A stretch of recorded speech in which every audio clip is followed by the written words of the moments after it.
사도행전 17장 1절에서 15절까지 말씀 한 절씩 교독합니다. 그들이 암비볼리와 아볼로니아로 다녀가 데살로니가에 이르니 거기 유대인의 회당이 있는지라.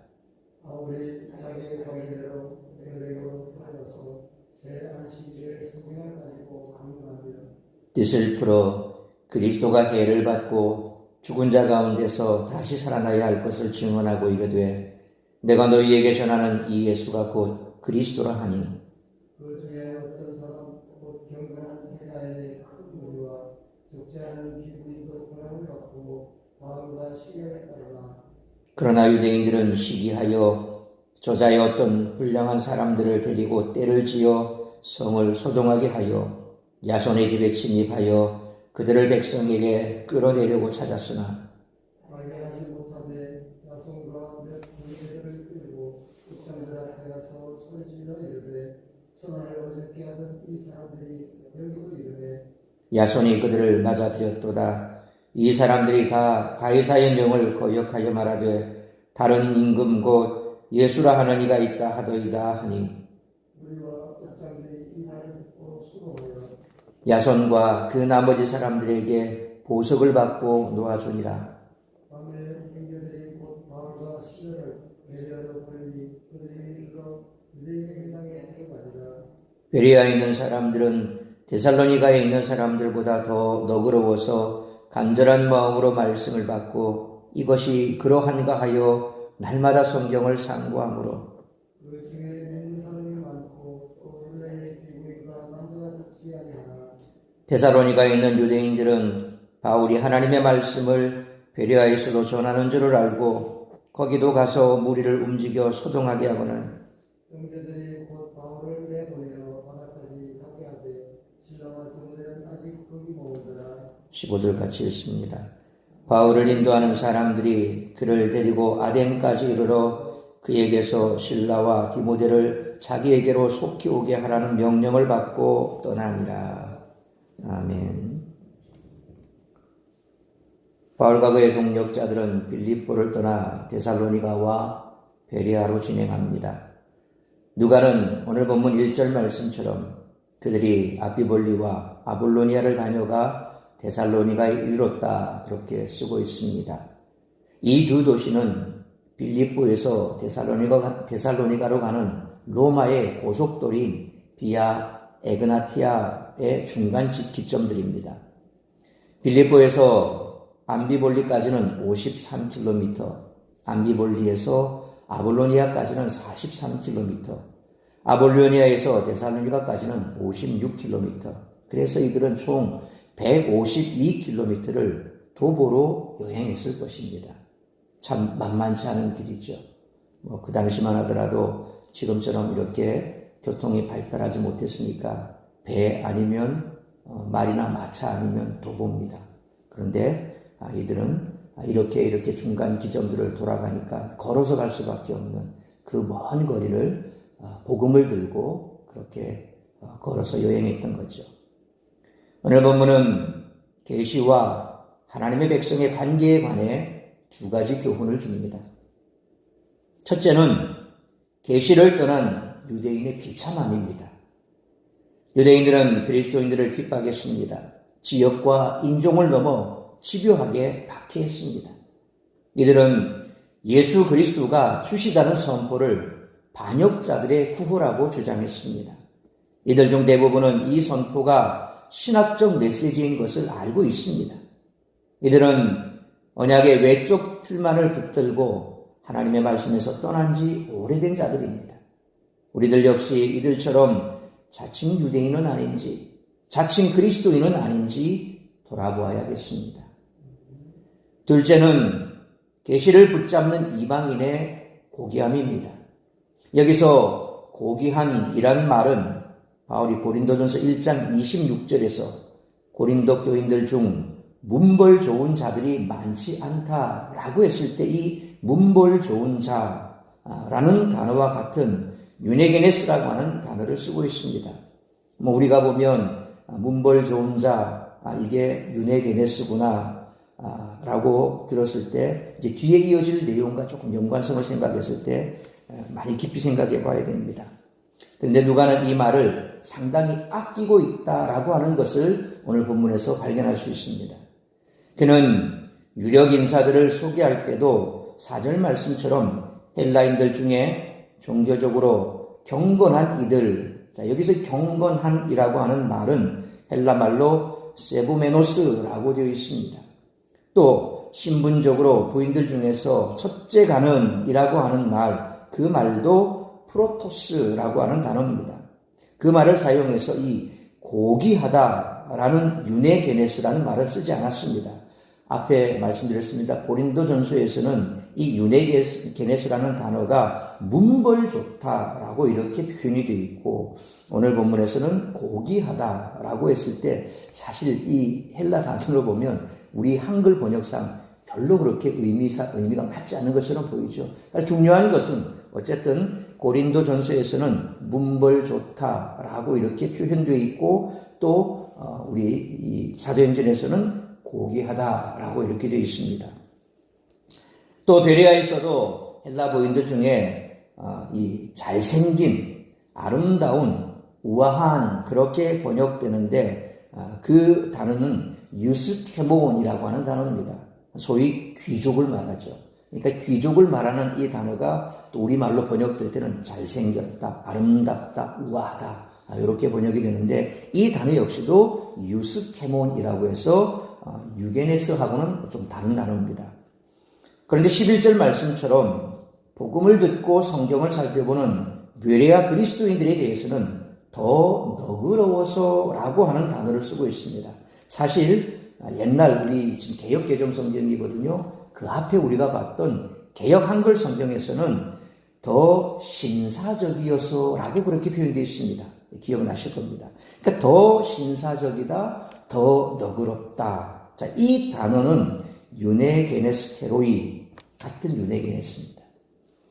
이 말은 누가복음 19장 12절에서 이르시되 어떤 귀인이 왕위를 받아가지고 오려고 먼 나라로 갈 때에, 누가복음 19장에 보면 예수님께서 자신을 빗대어서 이제 어떤 귀인이, 여기서 귀라고 하는 단어가 유네게네스고, 인이라는 말은 안드로포스, 남자입니다. 그러니까 귀인, 귀족, 남자, 그렇게 연결이 되겠죠. 여기서 예수님 자신이 바로 이 귀인, 유네게네스, 안드로포스, 그래서 유네게네스라고 하는 단어, 이 귀자에 그 단어를 썼습니다. 예수님 자신을 가리켜서 그렇게 말씀한 거지요. 이 예수님이 자신을 비교할 때 썼던 이 유네게네스라고 하는 단어를 지금 누구에게 쓰고 있습니까? 베레아의 그리스도인, 하나님의 말씀을 받고 그 말씀을 상고하며 깊이 묵상하고 있는 이 베레아의 그리스도인들을 가리켜서 우리 한글에서는 더 너그러워서, 유게네스테로이라고 하는 이 복수형으로 더 너그러워서 라고 하는 말을 썼는데, 사실 이게 유게네스라고 하는 그런 단어거든요. 그 말을 지금 베레아의 그리스도인들에게 쓰고 있고, 사실 그 오늘 본문 내에서도 다른 귀족을 말할 때도, 혹은 또 다른 경건한 사람을 얘기할 때도 이 단어를 쓰지 않았습니다. 근데 바로 데살로니가의 베레아에 있는 이 그리스도인들에 대해서 이 단어를 쓰고 있다. 자, 누가는 왜 이들을 귀족적이라 하는 그런 의미를 담고 있는 유게네스인들로 보았을까요?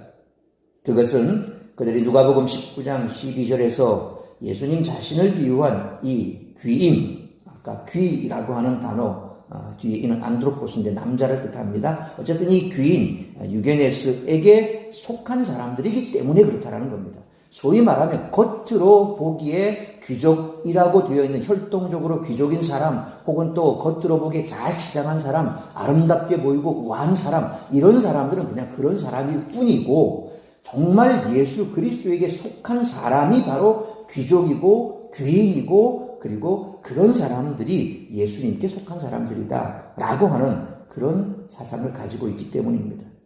베레아 사람들은 3절 말씀처럼 바울이 전한 복음을 구약 성경으로 확인하고 토론하며 감격하여 찬송했다는 것입니다. 이들의 상고는 12절 말씀처럼 그들의 믿음과 4절 말씀처럼 설복 바로 직전에 등장한다는 겁니다. 소위 말하면 하나님께서 바울을 통해서 복음을 전하게 하셨습니다. 그때 성령이 역사하시고 성령이 역사하시니까 바로 그들이 그 말씀에 복종하는 겁니다. 설복하는 겁니다.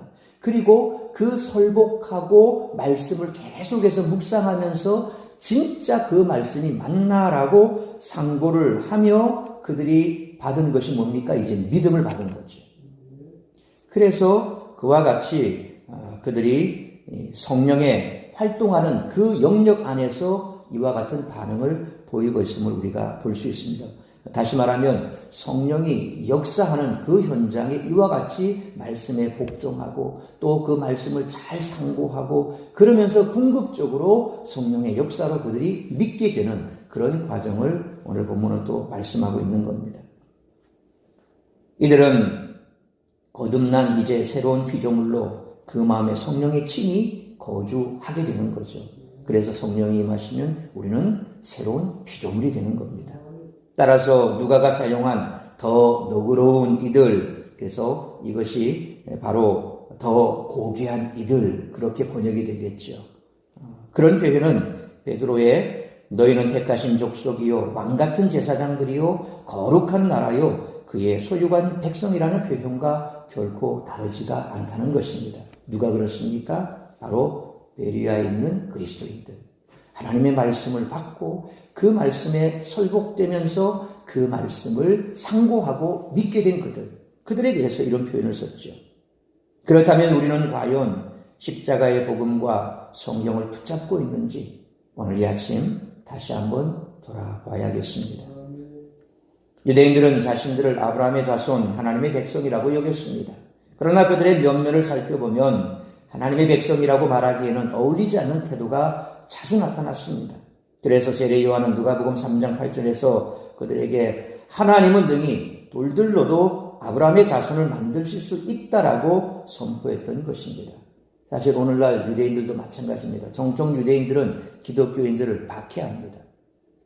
그들은 그때 유대인이나 지금 유대인이나 똑같은 생각을 가지고 있습니다.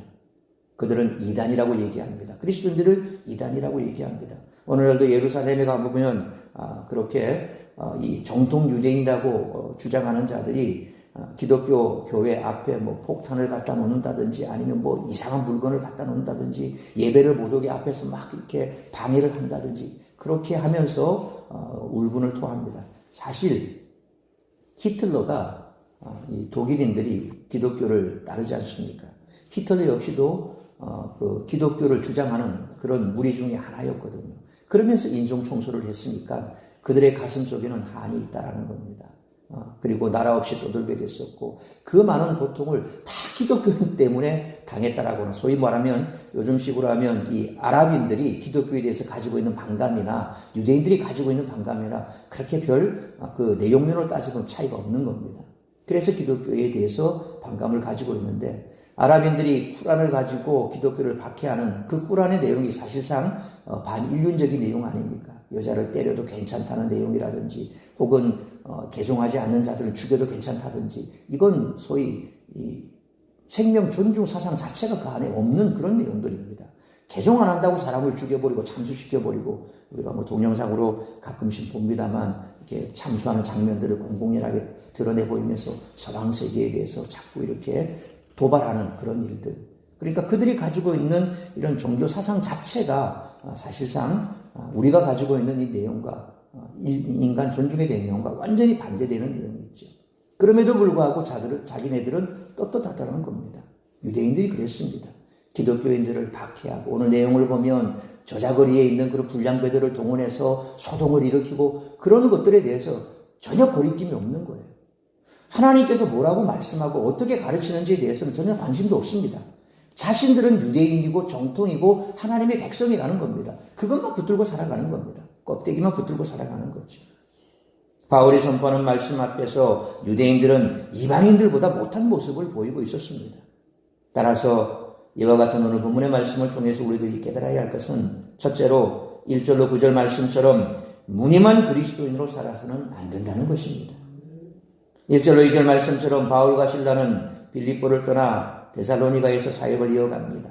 데살로니가는 마게도니아 지역의 행정수도로서 로마의 총독 관저가 있는 큰 도시였고 유대인의 회당도 있었습니다.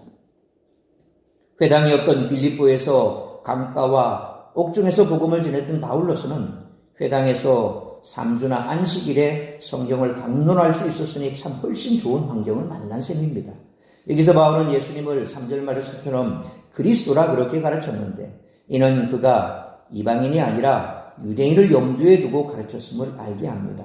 만약 그가 이방인들을 대상으로 가르쳤다면 빌립보에서 예수님을 주라 소개했던 것처럼 그렇게 가르쳤죠. 그리스도는 바로 메시아를 가리키는 것 아닙니까? 유대인들도 메시아를 기다리고 있거든요. 그러니까 마지막 때에 그들을 회복시킬 메시아가 올 것이다 라고 하는 사상을 유대인도 갖고 있기 때문에 그래서 그들이 알고 있는 그리스도라 하는 그런 개념을 쓰고 있는 거죠. 그러니까 회당에서 가르쳤을 때 누구를 대상으로? 유대인들을 대상으로 지금 설교를 하고 있는 겁니다. 그러나 정작 바울의 가르침을 듣고 예수님을 영접한 사람들은 유대인들이 아니라 4절 말씀처럼 회당에 출입하던 이방인 곧 경건한 헬라인과 귀부인들이었습니다. 유대인들은 오히려 바울을 방해하고 심지어 5절 6절 말씀처럼 저자의 불량배들을 동원하며 거짓말로 협박합니다. 이들은 어처구니 없게도 바울 일행이 7절 말씀처럼 가이사의 명을 거역했다라고까지 주장을 하고 있습니다. 여호와 하나님이 온 땅의 왕이라고 주장해야 마땅한 유대인들이 이런 소리를 하고 있었던 것이요. 그러니까 유대인으로서 하나님만이 왕인데 오히려 이 땅의 가이사가 자신들의 왕도 된다라고 하는 그런 주장과 똑같지 않습니까? 그러니까 가이사의 명을 거했다. 왜? 또 다른 주가 있다. 소위 말하면 그들이 우리 유대인들이지만 우리도 사실 가이사를 주로 섬긴다. 이런 내용과 똑같지 않습니까? 그런데 저들은 우리가 섬기는 주가 아닌 다른 주를 얘기하고 있다. 이러니까 얼마나 참 황망한 소리입니까? 누가는 이들의 모습을 통해 혈통적인 유대인이라고 다 하나님을 섬기는 거룩한 백성이 될 수 없다라는 사실을 고발하고 있습니다. 그러므로 우리도 혹시 이런 영적 교만에 빠지고 있지는 않은지 무늬만 그리스도인이 아닌지 항상 돌아볼 수 있기를 축원합니다. 두 번째로 10절로 15절 말씀처럼 하나님의 말씀을 진지하게 대할 수 있어야 한다는 것입니다. 데살로니가에 비해 베레아는 작은 도시입니다. 데살로니가에서 신변의 위협을 느낀 바울 일행은 10절 말씀처럼 형제들의 도움으로 무사히 베레아에 도착합니다. 그런데 데살로니가는 대조적으로 베레아 사람들은 더 너그러운 사람들이었는데 이는 헬라말로 아까 말씀드렸습니다만 유네게스토이라고 해서 고결하다, 기품이 있다 그런 뜻입니다. 그들은 바울이 전하는 복음을 편견 없이 간절함으로 들었는데 여기서 간절함이라 번역된 헬라어 프로디미아스라고 하는 단어를 직역하면 준비되어 있다라는 뜻으로 선입견 없이 경청하는 태도를 말하는 겁니다. 이는 베레아 사람들이 바울의 말을 무조건 믿었다는 그런 뜻이 아닙니다. 그들은 바울의 말을 진지하게 경청하고 또 11절 말씀처럼 정말 성경이 그렇게 가르치는지 검토하기 위해 날마다 성경을 상고했던 것입니다. 이렇게 열린 마음으로 성경을 살펴보면 결국 예수님이 그리스도이심을 깨닫게 마련이라는 것입니다. 결국 12절 말씀처럼 그들 중에 예수님을 믿는 사람이 많았고 또 유대인들뿐 아니라 헬라인 중에서도 믿는 사람들이 생겨났습니다. 이후 13절 말씀처럼 바울이 베레아에 있다는 소식을 듣고 거기까지 찾아와 핍박하는 데살로니가의 유대인들과 비교해보면 유대인들이라고 해서 다 같은 유대인이 아니라고 하는 사실을 우리는 깨닫게 됩니다. 하나님의 말씀을 진지하게 받아들이는 자들은 결국 진리를 깨닫고 진정한 하나님의 백성으로 살아가게 된다는 겁니다. 그러므로 베레아 사람들처럼 하나님의 말씀을 진지하게 대하고 있는지 항상 돌아볼 수 있는 우리 모두가 되시기를 축원합니다. 사랑하는 성도 여러분, 혈통적인 유대인이라고 해서 모두 하나님의 백성이 아니듯이 우리도 기독교 집안에서 태어났다고 해서 또 오래 신앙생활을 했다는 이유만으로 하나님의 백성이라고 인정될 수 없다는 것입니다. 매 순간순간 우리의 믿음을 확증해야 됩니다. 우리의 믿음이 어느 수준에 있고 지금 내 상태가 어디에 있는지 깊이 깨달아야 된다는 겁니다. 신앙생활 10년, 20년 했다고 해서 변함없이 그대로인 줄 아십니까? 아닙니다. 10년, 20년 더 할수록 믿음이 퇴보하는 사람도 있습니다. 믿음의 발전을 보이지 못하고 계속해서 뒷걸음질 치는 사람도 있습니다. 결국 그렇게 뒷걸음질 차다가 어디까지 갑니까? 추락해 버립니다. 그리고 한다는 소리가 내가 몇 년 신앙생활한 줄 아냐? 10년, 20년 했다 자랑합니다. 그러면서 지금은 안 한다는 거예요. 왜 그렇습니까? 더 나아가야 되는데 왜 멈췄습니까? 아니, 왜 그냥 자빠져 버렸습니까? 권투 선수가 계속 날아오는 잽을 피하지 않고 그리고 그 잽에 무방비 상태로 그렇게 있다 보면 어느 순간에 쓰러집니다. 많이 봤지 않습니까? 마이크 타이슨도 핵주먹이라고 자랑했지만 수없는 잭을 맞다 보니까 나중에 한 방에 나자빠지는 겁니다. 자기는 한 방만 때리면 그냥 넘어뜨릴 수 있다라고 생각을 했는데 결국은 잔매에 자기가 맞아서 쓰러져 버리는 겁니다. 이것도 마찬가지입니다. 나는 괜찮은 그리스도인이야. 내가 신앙생활 한 지가 얼만데 그것만 계속해서 붙들고 있으면 유대인들하고 똑같잖아요. 우리 아브라함의 자손이야. 그것만 붙들고 있는 거예요. 결국 그러다가 어느 순간에 크게 뭔가 시험이 오면 넘어져 버리는 겁니다. 그리고 못 일어납니다. 왜? 지금까지 신앙을 제대로 지키지 못하고 야금야금 사탄이 갉아먹어버렸거든요.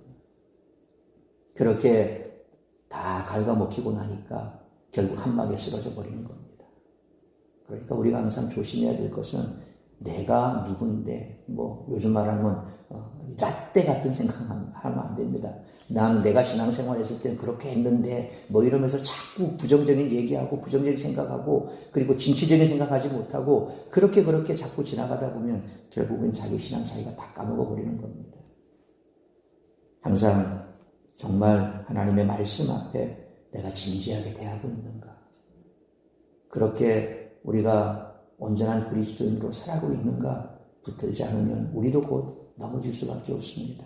그러므로 베레아인처럼 하나님의 말씀을 진지하게 듣고 그 말씀을 확인하며 깨달은 말씀대로 적극적으로 순종하는 참된 신앙인의 모습으로 살아가는 우리 모두가 되시기를 주님의 이름으로 축원합니다. 기도하겠습니다. 거룩하신 하나님 감사합니다. 오늘도 우리에게 주신 말씀 우리가 가슴 깊이 새기기를 원합니다. 예수 믿는다고 하면서 10년, 20년 그렇게 신앙생활 열심히 했음에도 불구하고 결국 천국에 이르지 못하는 경우를 우리는 많이 봅니다. 그 대표적인 사람들이 오늘 두 부류가 나왔습니다. 유대인이라고 주장하는 저들, 아브라함의 자손이라고 주장하는 저들의 모습과 이방인이라고 괄시받고 멸시했던 그들의 모습과 얼마나 대조되는 모습인지 우리가 다시 한번 깊이 깨닫기를 원합니다. 무늬만 그리스도인으로 살아가지 않게 하여 주옵소서. 뼛속 깊이 그리스도인으로 살아가게 하여 주옵소서. 그렇다면 뼛속 깊은 그리스도인은 어떤 모습으로 살아가는지 다시 한번 우리가 생각하기를 원합니다. 늘 말씀을 진지하게 받고 그 말씀을 깊이 묵상하고 상고하고 예수 닮아가는 모습으로 살아가기를 힘쓰는 자들이 바로 진정 그리스도인이라고 하는 사실을 기억하고 오늘 이 아침 우리 자신을 돌아보는 시간 될 수 있도록 은혜 베풀어 주옵소서. 오늘은 복된 주일입니다. 주님 앞에 우리 온 성도들이 함께 예배할 수 있는 그런 은혜를 허락하여 주옵소서. 무엇보다도 육신의 질병으로 고통받는 자들 치료하시고 저들 또한 주님 앞에 나와 예배할 수 있기를 원합니다. 그런 날을 속히 허락하시고 치유하시고 회복시켜 주옵시고 남은 생애가 육신의 질병으로 고통받는 시간이 아니라 온전히 나음을 입어 주의 말씀 앞에 순종하며 말씀대로 지켜 순행하며 주의 복음을 증거하는 증인의 삶을 살아가며 하나님을 자랑하는 간증의 주인공으로 설 수 있도록 복을 내려 주옵소서. 이 모든 말씀 우리 주 예수 그리스도의 이름으로 기도하옵나이다.